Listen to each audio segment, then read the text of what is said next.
Warning, the following video will contain language of a frank and explicit nature. Your discretion is advised.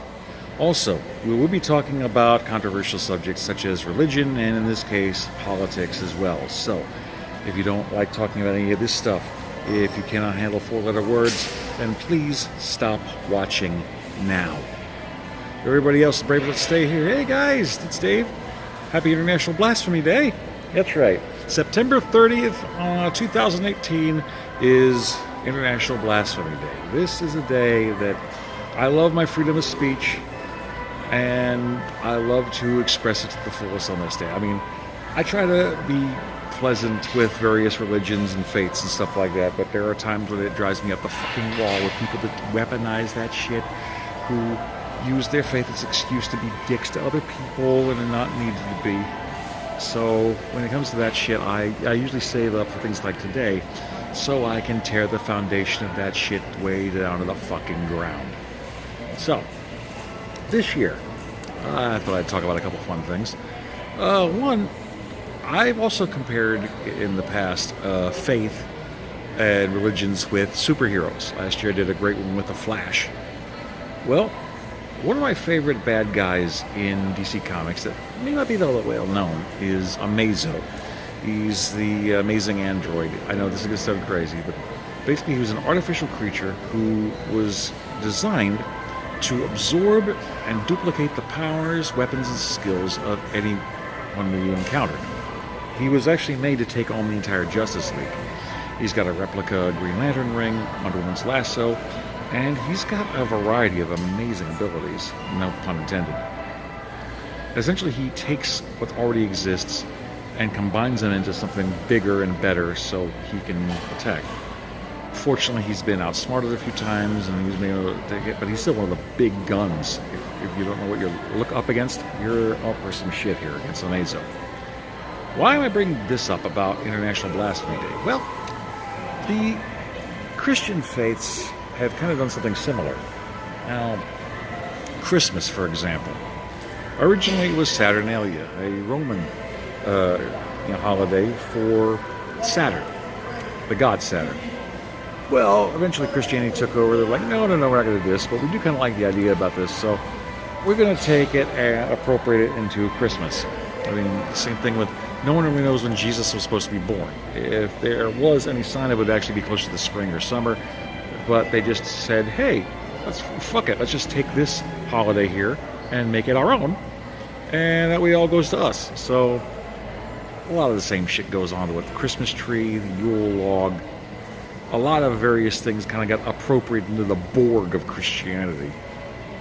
And it just, essentially, the same thing with even acting, believe it or not. Acting was something back during Roman times but they wouldn't have women on the stage, but they would have like fucking full-on, like rape scenes and stuff on stage.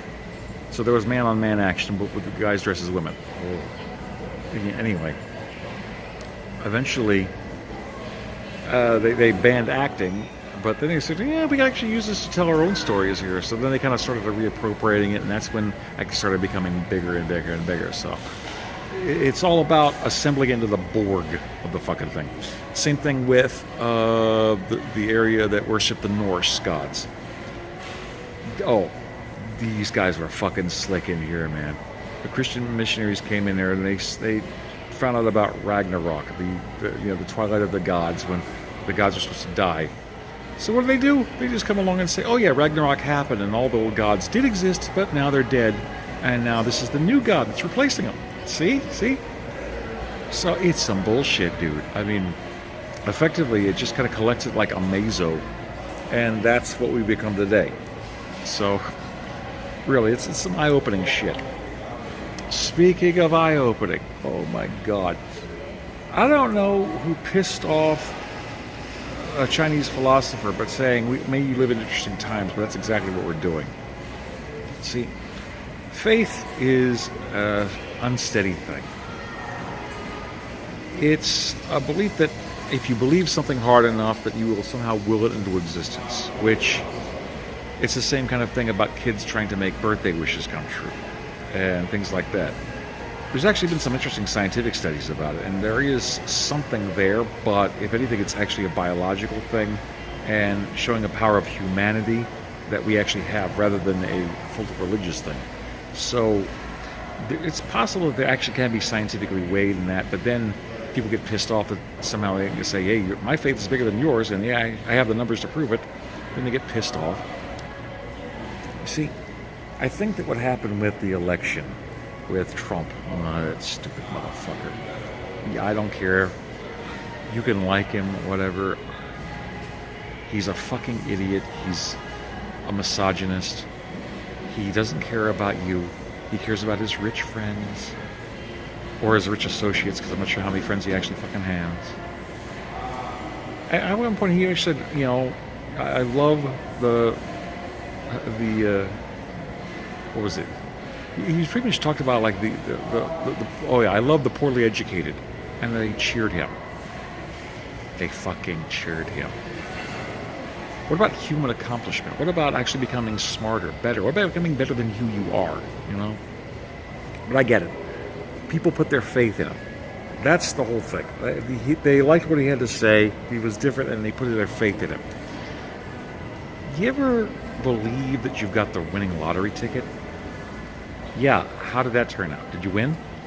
No? Oh, okay. But you're just sort of going to pass off and say, oh, that was somewhat of a good lesson or whatever. Yeah, the lesson is don't believe everything. I mean, it's nice to have faith and belief in something, but you got to have something grounded in reality too.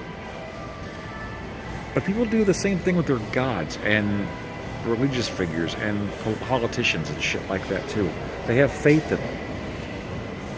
The thing is, what happens when it doesn't come true? I mean, do you guys just pass it off and just say, oh, this is a lesson here somewhere? Yeah, the lesson is you fucked up. But no one wants to think about that. No one wants to face that. Now, I know that Trump got here by playing on people's fear and anger. The world is changing. The world is getting different. The world is adapting. There's more and more technology that people don't understand, particularly the older people. There are people set in their ways that they want to believe things, and a lot of corporations don't want to admit that climate change is real because they'll have to admit that they had a big part in it, which means they can be sued. And suddenly their big money is going to be taken away. That's where that shit's coming from. That's fear of that. And people are also angry that jobs like coal and things like that aren't working.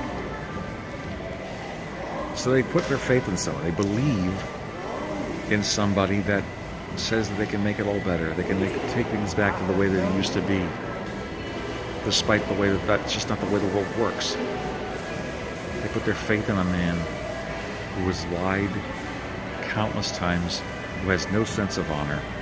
Well, that's the other thing. If you... I actually am wearing a pair of shoes that a friend of mine gave me.